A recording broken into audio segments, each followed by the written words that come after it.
Bom dia! Na semana de aniversário de Brasília, a gente fala da nossa cidade ainda tão jovem aos 64 anos. Uma cidade planejada e, como diz o grande documentarista Vladimir Carvalho, um dos nossos pioneiros, uma cidade que já nasceu sendo filmada e fotografada. E temos provas disso, muitas provas, como mostra essa relíquia, um trecho do registro da inauguração em 1960. Em automóveis, chegaram à nova capital brasileiros de todos os rincões da pátria para assistir às solenidades da mudança da capital.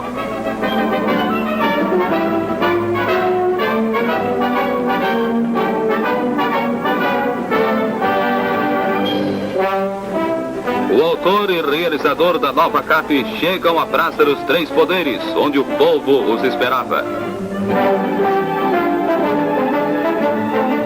Grande era o júbilo da multidão. O doutor Juscelino Kubitschek dificilmente consegue chegar ao balcão da Praça dos Três Poderes.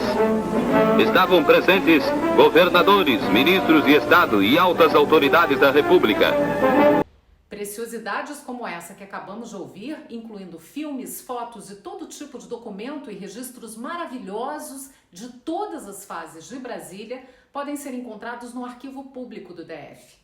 Adalberto Sigliano, superintendente do arquivo, faz um convite aos ouvintes da Nova Brasil FM. Se você é estudante, jornalista, arquiteto ou um grande amante da história de Brasília, então você precisa conhecer o Arquivo Público do Distrito Federal.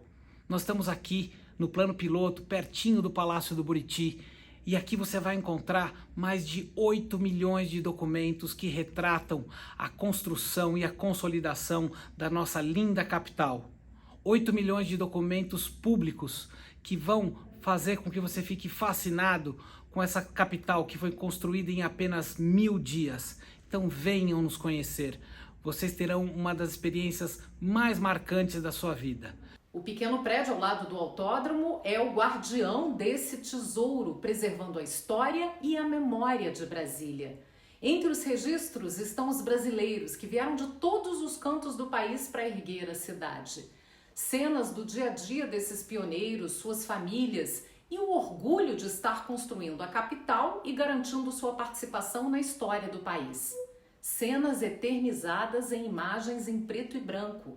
E nesse depoimento do presidente Juscelino Kubitschek, que também está guardado no arquivo. Vinham atravessando o cerrado, saltando os rios, quase carregando os caminhões nos próprios braços para chegar até Brasília.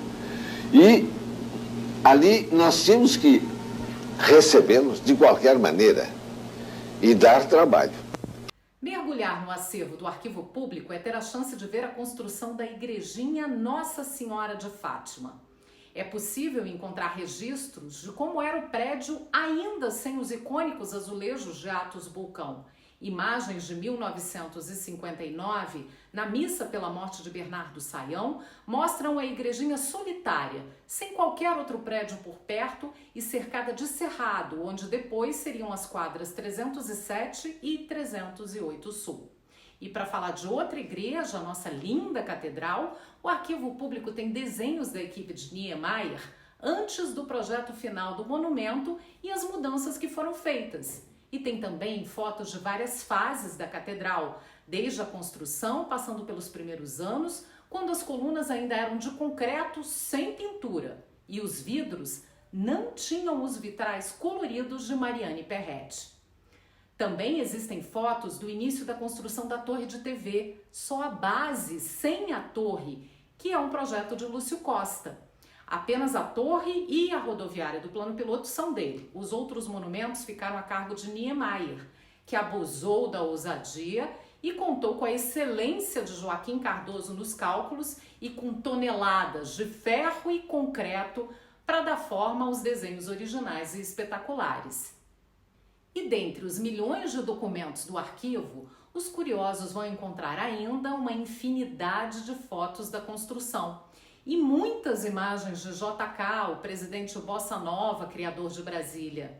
Há também cenas do arquiteto Oscar Niemeyer, mundialmente admirado pela arquitetura modernista e os belíssimos monumentos. Algumas fotos clássicas também de Lúcio Costa, o criador do plano urbanístico revolucionário, como ressalta outro documentário da época da inauguração de Brasília. O concurso pedia o traçado básico da cidade com a indicação dos principais elementos da nova estrutura urbana. Para o vencedor, um prêmio, 1 milhão de cruzeiros. 26 estudos foram apresentados. Foi escolhido o projeto do urbanista Lúcio Costa. Como ponto de partida, a cruz, o gesto primitivo de quem toma posse de algum lugar. Fundamentalmente simples, arrojada, a ideia foi considerada uma obra de arte. Brasília seria uma cidade fora dos padrões convencionais. Uma cidade planejada para o futuro, o centro das decisões do país. O Arquivo Público guarda ainda uma série de edições da revista Brasília, criada pela Nova Cap, para documentar a construção da cidade. A publicação traz curiosidades, como a construção do Hospital Juscelino Kubitschek de Oliveira, hoje Museu Vivo da Memória Candanga, e a inauguração do aeroporto de Brasília, que aliás é uma das boas recordações da minha infância. A família toda ia para o aeroporto e ficava na mureta que dava vista ao pátio para dar tchau para os parentes que subiam a escada até entrar no avião. Era um acontecimento que reunia todo mundo no aeroporto. Eu tenho arquivo pessoal disso, não no arquivo público, mas no meu baú de memórias e lembranças de Brasília. Muito diferente dos dias de hoje. Mas voltando ao arquivo público, quem viveu Brasília nas décadas de 70 e 80 pode encontrar imagens antigas do Parque da Cidade, da piscina de ondas, da W3 no auge com as lojas Fof e Bibabô, o Foods no Cine Carim da 111 Sul, palco das nossas bandas de rock, a Boate Zoom do Gilberto Salomão. São muitas memórias. Compartilhe você também aqui uma dessas belas lembranças de Brasília com a gente. Nos 64 anos da cidade, esses registros nos ajudam a recordar e conhecer mais e valorizar essa Brasília, que é patrimônio do mundo inteiro, capital de todos os brasileiros e é nossa. Como eu costumo dizer, a gente cuida do que a gente ama e a gente ama aquilo que conhece. Então esse é um convite para você conhecer ainda mais a cidade. Viva Brasília, viva os pioneiros que ergueram essa capital e viva os moradores que continuam construindo a cidade todos os dias. Dona Ilema Bianchetti, outra pioneira querida da cidade, disse que os primeiros tempos aqui foram muito difíceis, mas também maravilhosos. Frase que virou minha despedida toda segunda aqui na coluna na Nova Brasil Brasília. Mesmo que a semana seja difícil, que ela seja maravilhosa. Parabéns, Brasília, e até a semana que vem.